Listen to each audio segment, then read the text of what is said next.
oldest stupa in the world.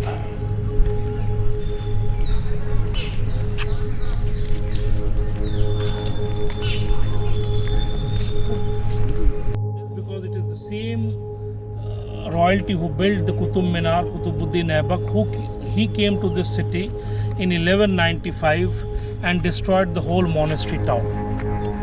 And it was left uncared in oblivion for more than 600 long years. Then in 1885, the then Director General of Archaeological Survey of India, Sir John Marshall and Sir Alexander Cunningham, they excavated this whole place and we came out with this huge monastery town. Now in front of you is the stupa, S-T-U-P-A, the oldest possible Buddhist monument in world history. And the literal meaning of stupa is heap or mound of something kept deliberately in a cylindrical shape. The idea and concept of stupa has been taken from Indian village granary. Generally the Indian farmers, they do have small land holdings. So to preserve their grains, they make a well of brick and tiles outside their home and they put their grains in it and then they cover it like this. Like if you will go to countryside, it's a very common thing to see shapes like this.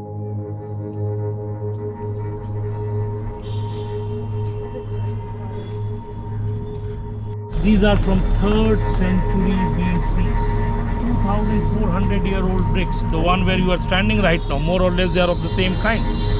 Look what they do.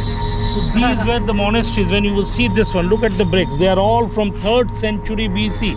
They have not like renovated or something. They have simply restored the place. It was all taken down to the ground. I will come to that. So look at the bricks. So these were the monasteries. When you will see the small cubes, these were used to be the rooms for the monks. They never used to share their room with anybody else. So very small, tiny, you will notice the cottages. Open courtyard, well at the corner.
The sculptors of the studio of Kashi achieved excellence. 3rd century BC, 2,400-year-old sculpture in front of you. It is just 100 years that this sculpture is in this museum. Otherwise, it was all in the open at the excavation site, facing all the extremes of nature. And we get 45 degrees in summer, almost 0 degrees in winter, and heavy rainfall in the month of July and August. And look at the sculpture with the detail of the carving of the animals in exact manner. Now, question comes: is it made of marble or granite? No. 30 miles from here is a place called Chunar, and we get white sandstone from that place. And I must tell you that white sandstone is comparatively a weaker and rough material. And having something like this for 2,400 years, the best part of this sculpture is its polish. We still don't know how this polish came. There are many assumptions. One of them is that it was rubbed with some kind of stone or agate for ages to get this kind of sculpture, this kind of polish. But the fact is that it is only in 3rd century BC that they had this art of polishing, and after that it vanished. And that is why this masterpiece has been given the status of national emblem, the lion capital. Every Indian currency, government document, you have seen it here. One was idol or image worship. But it's a human psychology that you need something in front of you to have faith, belief, or worship. So after Buddha's death, the worship started with the Bodhi tree, the tree under which he got enlightenment. Then came the stupas, which you have just witnessed. And after 600 years of Buddha's death, we came up with the first Buddha image. And this is probably the first Buddha image in world history. If not first, certainly from the first lot. And what is interesting is this has nothing to do with the Buddhist religion. The look you will see, the posture, everything. This looks like a warrior fellow. Just look at this. Yes, this is quite an interesting one. Now, as I told you that Buddha was against few things in Hindu religion, but this is a very beautiful example of how Hindu religion made tremendous impact on Buddhist religion in later periods and phase of time, and wiped out Buddhism from India. So the very first thing Buddha was against was idol or image worship, and you saw the very first image of Buddha. After 1,000 years of that, in Buddhist religion, they started feeling that there is still something lacking in the religion. And what was that? The female part of nature, without which nature or procreation itself can't be completed. And suddenly in 11th century AD, they came up with this image of goddess Tara. In early Buddhist manuscripts, there is no mention of this particular goddess.